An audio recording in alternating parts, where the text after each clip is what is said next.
नमस्कार, आपण पाहत आहात मराठी साप्ताहिक निर्भीड सम्राटचे यूट्यूब चॅनल निर्भीड सम्राट मध्ये आपले स्वागत आहे। बोलिए ना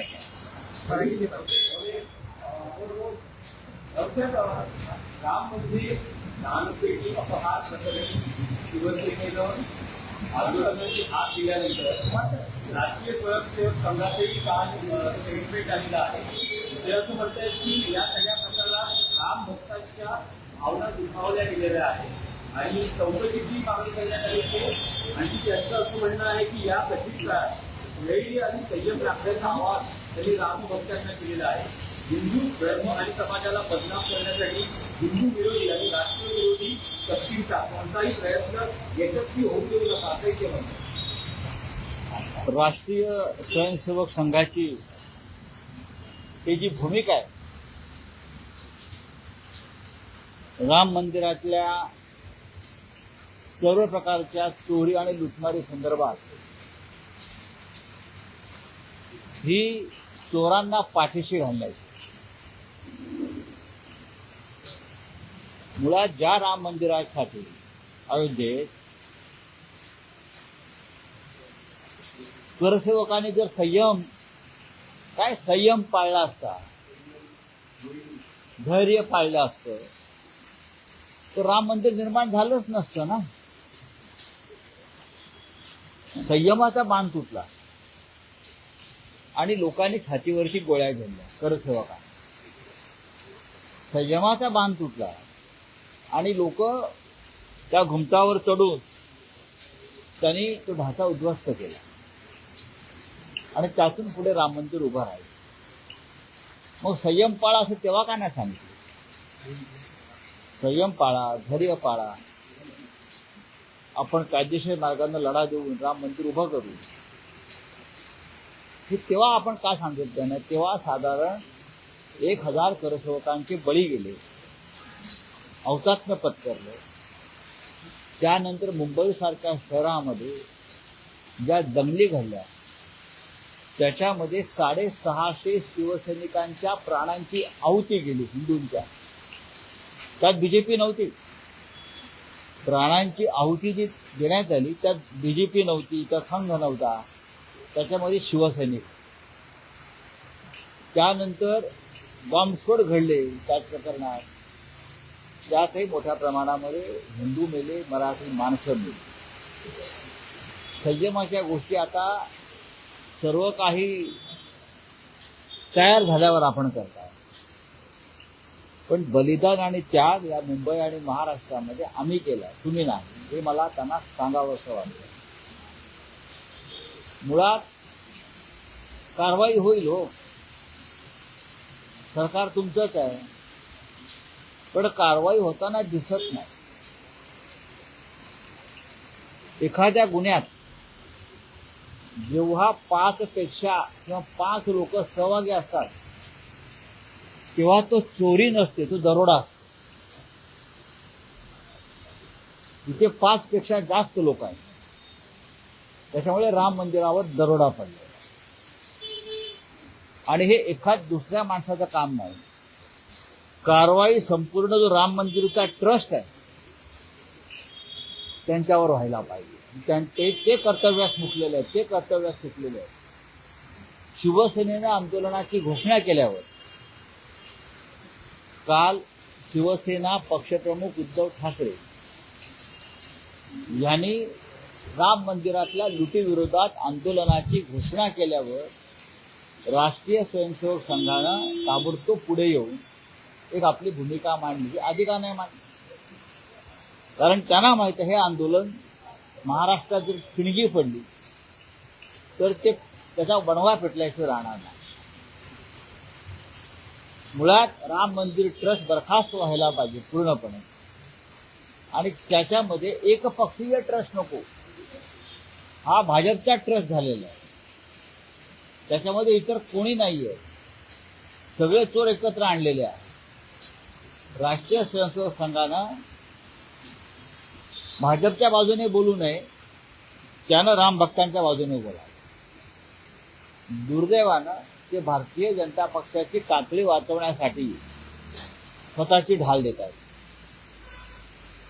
शिवसेनेचं आंदोलन उद्या आहे, उद्या सुरू होत आहे. मुंबईमध्ये त्याची सुरुवात आहे. महाराष्ट्रामध्ये आंदोलन पसरणार आणि त्यानंतर देशभरामध्ये सुद्धा या आंदोलनाला सुरुवात होऊ शकते. तुम्हाला माहिती आहे का काय काय झालंय अयोध्येमध्ये? फक्त देणग्यांवर डल्ला नाही आहे 550 कोटीच्या. प्रभू श्रीरामाची सर्व आभूषणं चोरीला गेली. प्रभू श्रीरामाचा मुकुट चोरीला गेलेला. प्रभू श्रीरामाच्या गळ्यातला कंठातला हार चोरीला गेलेला. सीतामाईची कर्णफुलं चोरीला गेलेली आहे. लक्षात घ्या, सीतामाईच्या गळ्यातला हार चोरीला गेलेला. ज्यांना आम्ही रामाच्या पादुका म्हणत होतो, तिथे त्या भरतानं 14 वर्ष सांभाळल्या त्या रामाच्या पादुकाही चोरीला गेलेल्या आहेत. आणि तुम्ही म्हणताय की संयम आणि धैर्य पाळा. रामाचा मुकुट, रामाचं सिंहासन, रामाची कर्णफुलं, रामाचे आभूषणं हे चोरीला जात आहे. आणि तुम्ही आम्हाला सांगताय संयम पाळा, धैर्य पाळा. आप संयम की बांध टूट गया है, अब नहीं संयम हो सकता. कल से हमारा आंदोलन शुरू होगा. और ये कोई पॉलिटिकल आंदोलन नहीं है. उद्धव ठाकरे जी ने देश के पूरे हिंदुओं का आह्वान किया, चाहे वो किसी भी पार्टी में हो, चाहे कांग्रेस हो, चाहे राष्ट्रवादी कांग्रेस हो, चाहे कम्युनिस्ट हो. जिनको लगता है कि राम हमारा है, राम से हमारा कोई रिश्ता है, वो सभी ने इस आंदोलन में सहभागी होना चाहिए. मुझे लगता है कांग्रेस पार्टी ने उत्तर प्रदेश का आंदोलन शुरू किया, आम आदमी पार्टी ने भी शुरू किया. महाराष्ट्र में ये सब लोग आने वाले दिनों में एक बड़े मंच पर आ सकते हैं. या राम मंदिर दानपेटी उपहार प्रकरणी 2 घटना महत्वाच्या दिसत आहेत. ज्या बजरंग दलाचे नेते विनय कटियार असं म्हणता आहे की पंतप्रधानांनी त्यांना मध्यरात्री फोन केला होता आणि या संपूर्ण प्रकरणाची ते त्यांच्याकडून. बरोबर आहे त्यांचं विनय. हा, आणि नंबर 2 की RSSचे प्रमुख मोहन भागवत यांना या प्रकरणी प्रतिक्रिया विचारली असता त्यांनी काही बोलण्यास नकार दिला. ते राम राम राम राम करत निघून गेले. विनय कटियार हे राम जन्मभूमी आंदोलनातले एक महत्वाचे त्या काळातले पुढारी होते. जेव्हा पहिली परसेवा झाली तेव्हा मी तिथे होतो. विनय कटियार आणि मी संपूर्ण अयोध्या तेव्हा पालथी घातली, तुम्हाला मी सांगतो. त्यानंतर माझं लिखाण त्याच्यावर प्रसिद्ध झालेलं आहे. विनय कटियार आणि त्यांचं बजरंग यांचा फार मोठा सहभाग त्यावेळेला होता. पण गेल्या काही काळापासून विनय कटियार यांना सुद्धा अयोध्येतून दूर जावं लागलं, कारण एका विशिष्ट टोळीनं अयोध्येचा ताबा घेतला. आणि मग विनय कटियार असतील असे अनेक काही लोक जे आहेत प्रमुख, संतोष दुबे असतील, त्यांना अयोध्येतून बाहेर काढण्यात आलं. आता हे सगळे लोक परत आलेले आहेत आणि या सगळ्यांनी राम मंदिरातल्या दानपेटीच्या भ्रष्टाचाराविरुद्ध लढाई सुरू केलेली आहे. प्रधानमंत्री नरेंद्र मोदी यांना विनय कटियार यांच्याशीच बोलावं लागेल. आजही विनय कटियार यांचं अयोध्येमध्ये फार वजन आहे. आजही त्यांना मानणारा मोठा कार्यकर्ता तिकडे आहे आणि सच्चा माणूस, हे पण तुम्हाला मी सांगतो. RSS प्रमुखांनी जी प्रतिक्रिया दिली आज जोडून फक्त राम राम म्हणून बघा, सरसंघ चालकांनी त्यांच्या वतीनं त्यांचे प्रमुख नेते संघाचे दत्ता भोजबळे यांनी प्रतिक्रिया दिलेली आहे की पुरेशी आहे. पण मी असं पाहिलं की राम मंदिर ट्रस्टचे जे खजिनदार आहेत गोविंदगिरी, त्यांना याविषयी प्रश्न विचारला तेव्हा तेही हात जोडून पळून गेले. आपण लोकांना सामोरं का जात नाही या विषयावर? हजारो लाखो करोडो रामभक्तांची आस्था तुम्ही पायी तुडवलेली आहे, त्याची लूट झालेली आहे. आणि राम मंदिर ट्रस्टचे खजिनदार आणि ट्रस्टी हे भक्तांच्या प्रश्नांना उत्तर देण्याऐवजी पळून जात आहेत. याचा अर्थ दाल में कुछ काला है, फक्त काला नाही आहे, आपली दाल काली आहे.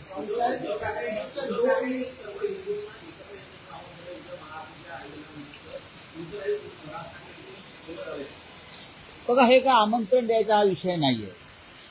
ही आम्ही एक सुरुवात करतो आहोत. ही एक सुरुवात आहे. हळूहळू हे लोण पसरत जाईल. कुणीतरी सुरुवात करायला पाहिजे.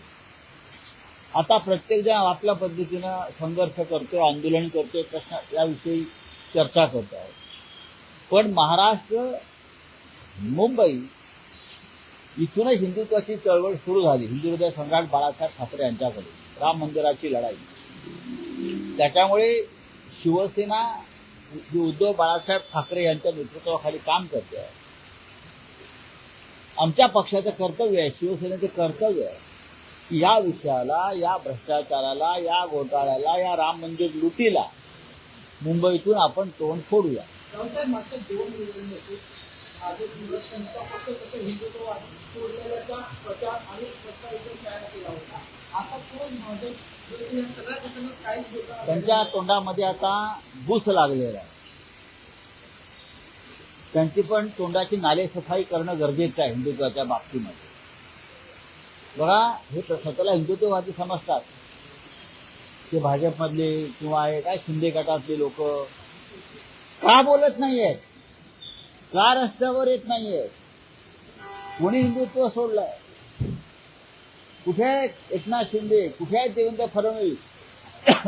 ते म्हणतात ना, आम्ही गेलो होतो तिकडे त्यावेळेला आंदोलन करायला. मग आता का आंदोलन करत?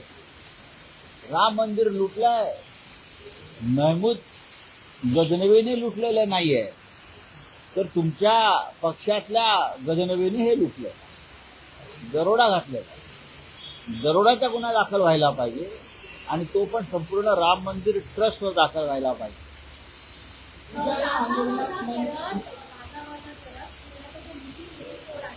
नाही, तर त्याच्यानंतर बोलू.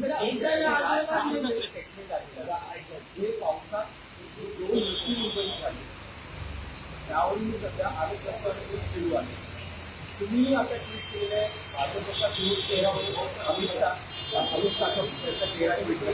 राज ठाकरेंमध्ये जी भाजपच्या सत्ताधाऱ्यांमुळे सत्तेचा माज वाटलेला आहे तुमच्या पद्धतीने, आणि त्यांचं असं म्हणणं आहे की मुख्यमंत्री होऊन बाळगी असल्यामुळं हा ते पदाधिकाऱ्यांचा माज तो वाटतो. मला कळत नाही, एरवी देवेंद्र फडणवीस काही काळापूर्वी एवढं बोलायचे, आता त्यांची वाचा का गेली? त्यांच्यावर का उपचाराची गरज आहे का? वाचा का गेली आहे? एक उपमुख्यमंत्री आजारी पडले, ते इस्पितळात आहे. एवढ्या दुर्घटना, अपघात, मृत्यू घडतायत त्या महाराष्ट्रात, मुंबईमध्ये गुन्हे घडतायत. ना मुख्यमंत्री बोलत त्याच्यावर, ना डेप्युटी सीएम बोलत. मुख्यमंत्री तोंड कधी उघडलं? ते एवढंच बोलायला उघडलं, जे 6 खासदार फोडले त्याच्यामध्ये माझाही हात आहे. अरे लाज वाटली पाहिजे तुम्हाला. 2 मुलं मेली, एक मुलगा मेला, एक वृद्ध इसम मेला. रोज खून, हत्या, बलात्कार सुरू आहे आणि तुम्ही तोंड उघडताय. ते फक्त 6 खासदार फोडण्यामध्ये माझा कसं सहभाग आहे दाखवण्यासाठी तुम्ही. तो जो चेंबूरचा 11 वर्षाचा मुलगा, त्याचा मृत्यू झाला, त्याच्या घरी मुख्यमंत्री गेले का? गेले कुठे? अगरवालकडे. का? दिल्लीतून आदेश आला अमित शहा, अगरवालच्या घरी जा. तिकडे एक रेल्वेमध्ये एक मुलगा गेला विरारचा, त्याच्या घरी गेले का? सुतार 11 वर्षाचा, मला वाटतं विहंग श्रीवास, त्याचा चेहरा पूर्णपणे त्या अपघातामध्ये नष्ट झाला होता. त्याची आई आपल्या मुलाचा चेहरा ओळखू शकली नाही. कोण गेलं? डेप्युटी सीएम गेले सांत्वनाला, सीएम गेले. काल त्या भागाचे खासदार अनिल देसाई जाऊन आला होते, जे वर्णन करत होते, आमच्या डोळ्यात पाणी आलं. त्या लहान, इतर काही लहान मुलं अजूनही अत्यवस्थ आहेत. कोणाचा पाठीचा कणा, स्पाईन तुटलेला आहे, लहान मुलींचे हात जायबंदी झालेले आहे. कोण जबाबदार आहे? सत्ता कोणाची आहे महानगरपालिकेत? हा, जबाबदारी घ्या ना. तुमचा मुंबईचा अध्यक्ष फिरी हसतोय, ही तुमची प्रतिक्रिया? फिरी हसतोय. या मृत्यूनंतर इतका क्रूर चेहरा बीजेपीचा या मुंबईत आणि महाराष्ट्रात आम्ही पाहतो. देवेंद्र फडणवीस, तुम्ही संवेदनशील आहात ना, हे त्याला समजताय ना. तुमची संवेदनशीलता फक्त आमदार खासदार फोडण्यापुरतीच आहे का?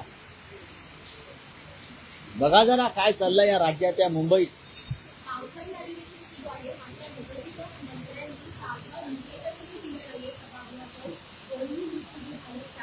बघा, त्यांना काही पडलेलं नाही. त्यांना काय, यांना हृदयच नाहीये, यांना मन नाहीये. हे फक्त शिवसेनेचे आमदार खासदार फोडणे, ठेकेदारांकडून खंडणा गोळा करणं आणि ते पैसे आमदार खासदारांना देणं.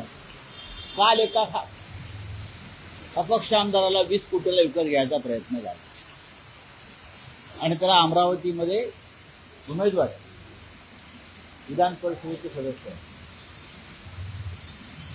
विधान परिषदेचे त्याला म्हटलं संध्याकाळी 20 कोटी रुपये घेऊन जा आणि अमरावतीमधून त्याला उमेदवारी दे. या लेवलला या महाराष्ट्राचं राजकारण आहे. पैसे पैसे पैसे कुठे घेऊन जाणार आहे? तुमच्या अंत्याला फक्त पैसे उधळायचे आहेत का मेल्यावर? दुसरं काही नाही. तुम्हाला रडायलाही भाड्यानं आणि पैसे देऊन माणसं आणावे लागतील मृत्यूनंतर. तुमच्या लक्षात घ्या, छातीपिटाला माणसं भाड्याने आणावे लागतील. एवढं तुमचं क्रौर्य एक राज्यकर्ते म्हणून दिसतं. कुठे घेऊन जाणार सगळं? सर, करोड़ों हिंदुओं को लूटा जा रहा है, खड़ा जा रहा है और ऐसे में इतने हिंदुओं को इंसान किस तरीके से व्यवहार हो रहा है, किस तरीके से आप यहाँ पे आंदोलन करेंगे, क्या करेंगे? बात ऐसी है भाई, शिवसेना का, हिंदू हृदय सम्राट बाला साहेब ठाकरे जी का इस आंदोलन से बहुत ही गहरा एक रिश्ता रहा. ये रिश्ता नरेंद्र मोदी जैसा नहीं है, हमारा पुराना रिश्ता है. नहीं, हमारे लोगों ने जान दी है. हम लोग गए थे वहां, हम लोग सीबीआई के सामने भी पेश हुए हैं. तो जब राम मंदिर का चढ़ावा, डोनेशन, चोरी होती है, चोरी नहीं, ये है डकैती. जब क्राइम 5 से ज्यादा लोग करते हैं तो उसको ऑर्गेनाइज क्राइम बोला जाएगा और ये डकैती में जाता है. कानूनन उसको डकैती बोलते हैं. ये डकैती और 1-2 आदमी का काम नहीं है. पूरा राम मंदिर ट्रस्ट को, पूरे राम मंदिर ट्रस्ट के ऊपर डकैती का अपराध जो है वो लॉज होना चाहिए, बिना लॉज होना चाहिए. पूरा राम मंदिर ट्रस्ट को बर्खास्त करना चाहिए. अब आरएसएस के जो प्रमुख नेता है दत्ता जी भोसबोले जी, वो कहते हैं कि संयम, धैर्य रखिए. अगर हमने संयम और धैर्य रखा होता उस वक्त तो राम मंदिर नहीं बनता. तब आपने क्यों नहीं कहा कि संयम रखिए, धैर्य रखिए? तब लोगों को शहीद होने दिया आपने. सबसे ज्यादा शहीद इस मुंबई में हुए शिवसेना के 610 शिवसैनिक वो दंगे में मारे गए, शिवसेना के. यहाँ जो उसके बाद बॉम्ब ब्लास्ट हो गए, उसमें 700 लोग मारे गए हैं भाई. तो किस संयम और धैर्य की बात आप करते हैं? सामने आकर बात करिए, पीछे से बात मत करिए. ये पूरा ट्रस्ट बर्खास्त कर लीजिए और ऑर्गेनाइज क्राइम है, उस हिसाब से आप FIR लॉन्च करिए. योगी आदित्यनाथ को कहीं न कहीं बचाने की कोशिश की जा रही है. मुझे नहीं लगता उसमें योगी जी का कुछ हाथ है. योगी जी को भी उसमें कुछ लोग संकट में लाने की कोशिश कर रहे हैं. यहाँ अयोध्या में जो गैंग वॉर चल रहा है, अयोध्या में अंडरवर्ल्ड चल रहा है. एक दूसरे के ऊपर बंदूकें तान कर अयोध्या में खड़े हैं लोग, एक दूसरे के ऊपर. कोई योगी को खत्म करना चाहता है, कोई और किसी को खत्म करना चाहता है. और अयोध्या की भूमि पर ये चल रहा है अंडरवर्ल्ड. जो मुंबई में होता है ना अंडरवर्ल्ड, वैसे वहां भी चल रहा है अंडरवर्ल्ड. कब तक चलेगा ये? हिंदुत्व के नाम पर, राम के नाम पर. मुझे तो डर लगता है 2-4 दिन में ये देखकर राम खुद वापस वनवास में चला जाएगा. चलिए,